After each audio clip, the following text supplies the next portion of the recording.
ডাকি এসে গেছে ডাকাতি করতে। আজকে দেখি কার কার লেটার এসেছে।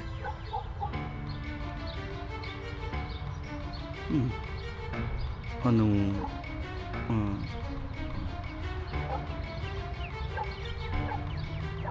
আরে এটা তো রাজদুলারি বৌদির লেটার দেখছি। মূর্খ কথা, যখনই লেটার নিয়ে যায় না আমাকে বলে পড়ে শোনা। ওর স্বামী তো থাকে শহরে, এমনভাবে লেখে যে আমি নিজেও পড়তে পারি না। আরে ওর স্বামী তো 30,000 টাকার মানি অর্ডারও পাঠিয়েছে দেখছি। তবে বৌদি কিন্তু দেখতে খুব সুন্দরী, আর আমার নজরে অনেক দিন ওনার উপরেই আছে। কি যে করা যায়। আর লেটার তো আমাকেই পড়তে হবে, তাহলে আমি সেটাই পড়বো যেটা আমি চাই ওর থেকে। এবার এই 30,000 মানি অর্ডার থেকে আমি নিজেই ওকে কিনে নেব। আহা, এসেছে ডাকি গো, এসেছে ডাকি।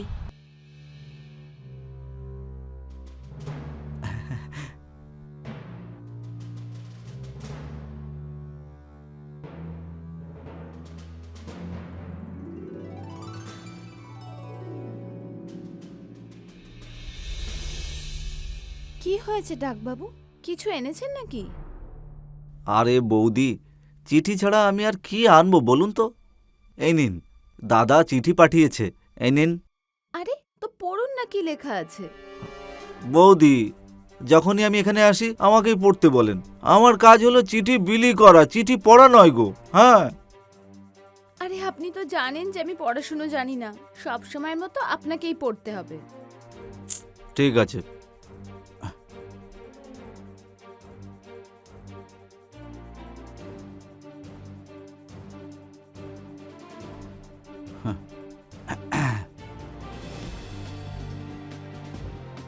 রাজ দুলারি, তুমি হয়তো ভাবছো যে এবার অনেক দেরি করে চিঠি পাঠাচ্ছি।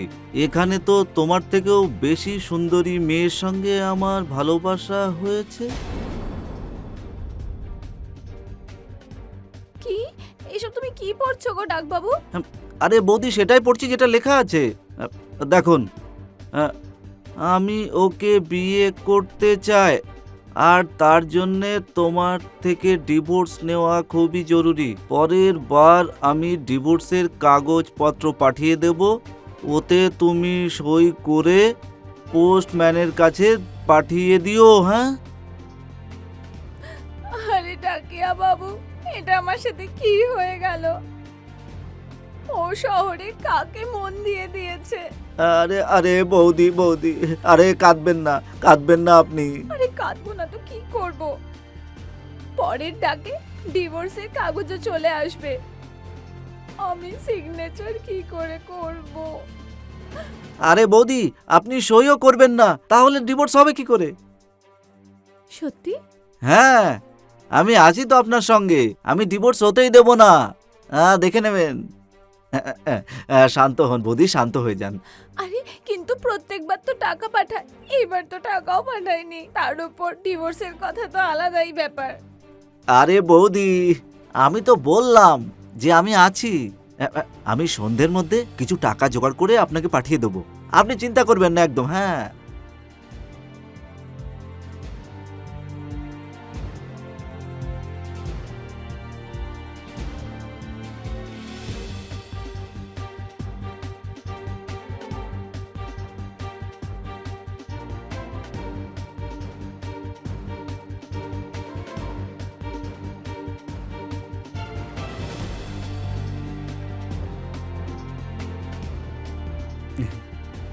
আমি এখন চললাম, সন্ধেবেলা এসে দেখা করব, ঠিক আছে?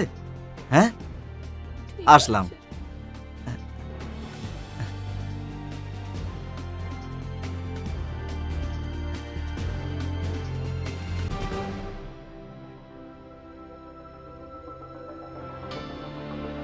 জল খাবার তো পেয়ে গেছি, এবার রাতে কিছু খাবারের ব্যবস্থা হলে মজা হবে খুব।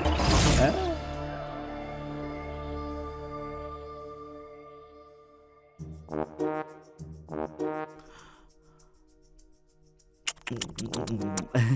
আরে বাপরে, আরে বাপরে বৌদি, আহা, আহা, এ, এ, এ, এ, এ,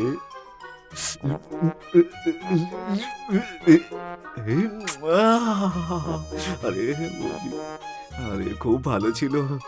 এবার সন্ধেবেলা যখন খাবারটা খাবো না, আহা, চাঁদনির শরীরটাও তো খুব ভালো। দুদিন ধরে ওকেও তো আমি ভুলভাল চিঠি পড়ে শোনাচ্ছি, কিন্তু চাঁদনির সঙ্গে আজকে রাসলীলা করবই করবো। হ্যাঁ, আরে চাঁদনি, চাঁদনি, আরে বাপরে, তোমাকে ছাড়া আমি পারি না। হা, আরে টেনে টেনে টেনে, আরে বাপরে।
আরে চাঁদনি বৌদি, সামলে এসব আপনি কি করছেন?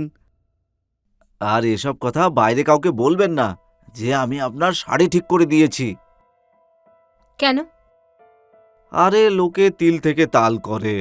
আরে আমি তো তেমন লোক, যার সঙ্গে আমি কথা বলি আর তার থেকে যখনই দূরে চলে যাই আমি সব কিছু ভুলে যাই সে কথা। ব্যাস, আমার কাজ হলো চিঠি বিলি করা। এই নিন, এ, এ, দাদা চিঠি পাঠিয়েছেন। পড়ে শোনাও না পোস্টম্যান বাবু, তুমি তো জানো আমি অত পড়াশোনা করিনি। আহা, ঠিক আছে।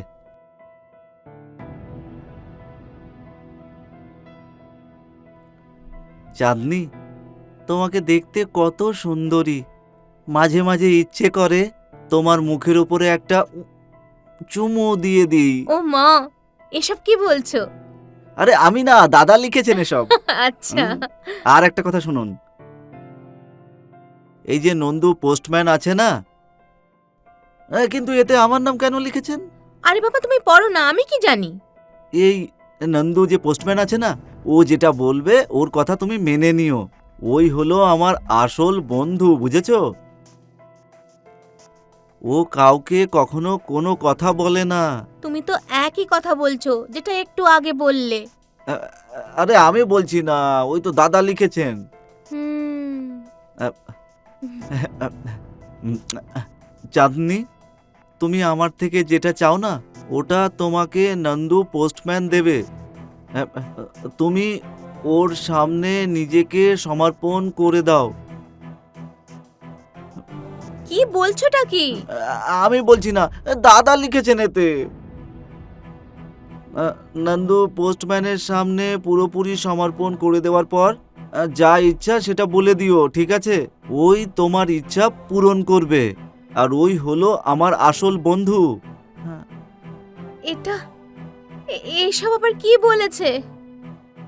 আরে যেটা বলছে সেটা মেনে নাও। আরে তুমিই তো বলো যে তুমি তোমার স্বামীর সব কথা শোনো। আমি তো মানি বটে, কিন্তু আবার কিন্তু কি? গত দুটো চিঠিতে উনি তো লিখছেন আত্মসমর্পণ করার জন্যে, আর তুমি তো দেখছি একেবারে স্বামীর কথা শুনছোই না। মানি তো, কিন্তু আরে এই কিন্তুই তো মাঝখানে চলে আসে দেখছি। চলো তোমার স্বামীর ইচ্ছাটা পূরণ করি। হ্যাঁ, ঠিক আছে।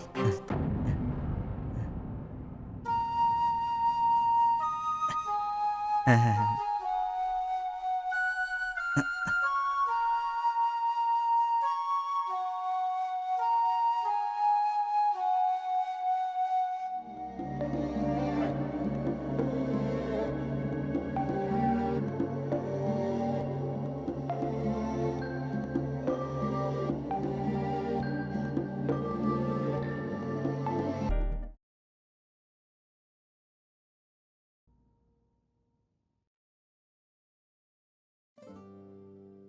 আরে ডাকিয়া বাবু, আপনি আবার কোনো চিঠি এসেছে নাকি?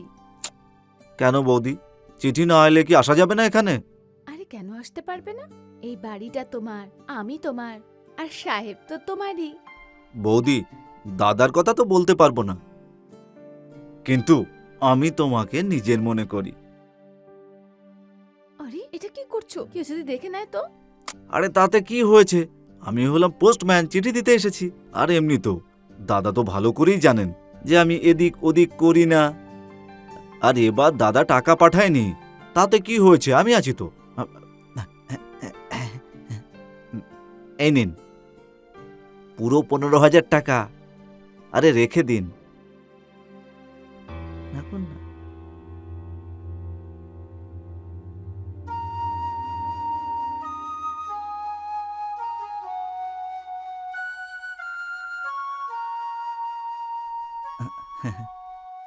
বৌদি, যেটা আপনার স্বামীর করা উচিত ছিল সেটা আমি করে দিয়েছি।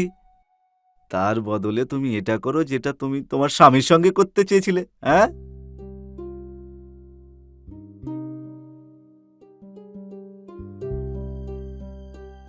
হে ভগবান, এটা কি করছো? কেউ যদি দেখে নেয় তো?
কি হয়েছে চাঁদনি?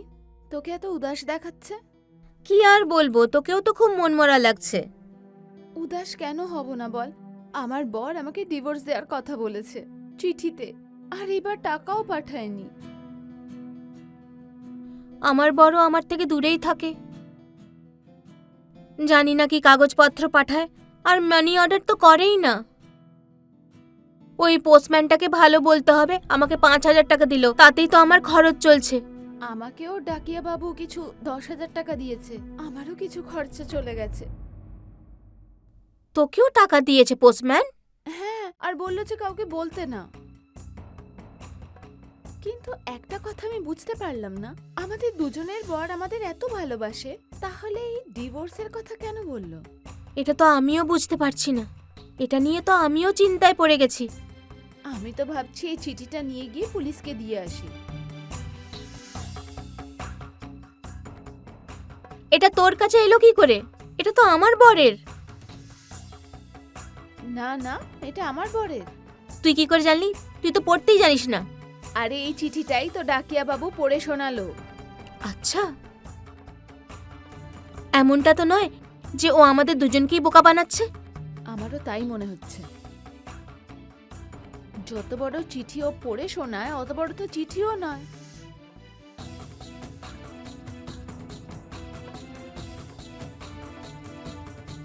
দেখ, এটাতে 30,000 টাকা লেখা আছে। আরে তুই পড়াশোনা করতে পারিস না, কিন্তু নম্বর তো দেখতে পারিস। কি হু হু কি? এমনটা তো নয় যে তোর বরের টাকায় আমাদেরকে দিচ্ছে আর ইমপ্রেশন জমাচ্ছে আমাদের ওপর।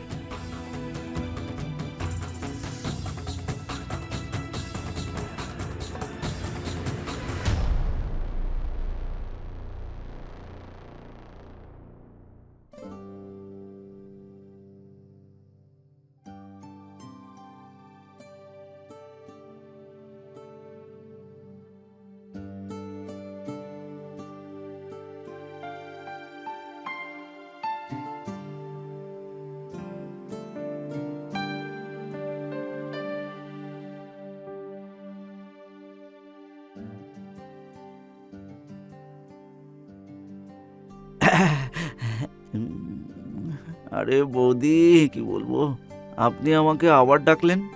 আমাকে ছাড়া কি আর থাকতে পারছেন না নাকি? আসলে কি ব্যাপার না ডাকিয়া বাবু, সাহেবই তো বলেছিলেন যদি কোনো দরকার হয় তাহলে ডাকিয়া বাবুকে বলে দিতে। আমার 15,000-এর খুব দরকার, আপনি কি তাহলে আমায় দেবেন? 15,000 টাকা?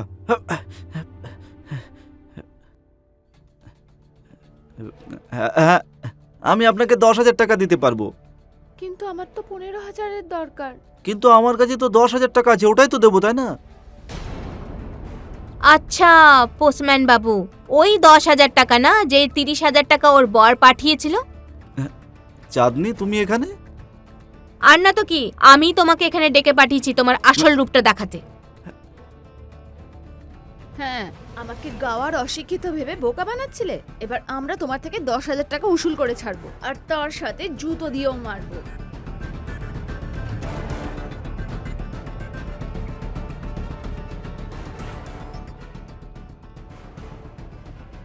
আরে কোথায় গেল ওটা? কি জানি, আরে পালিয়ে গেছে বেটা। পালিয়ে গেল আমাদের বোকা বানিয়ে। ঠিক বলেছিস তুই।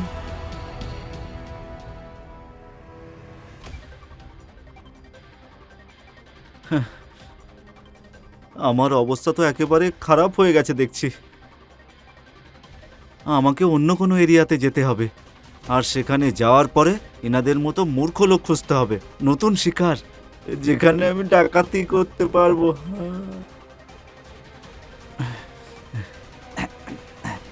আর ডাকি এসেছে।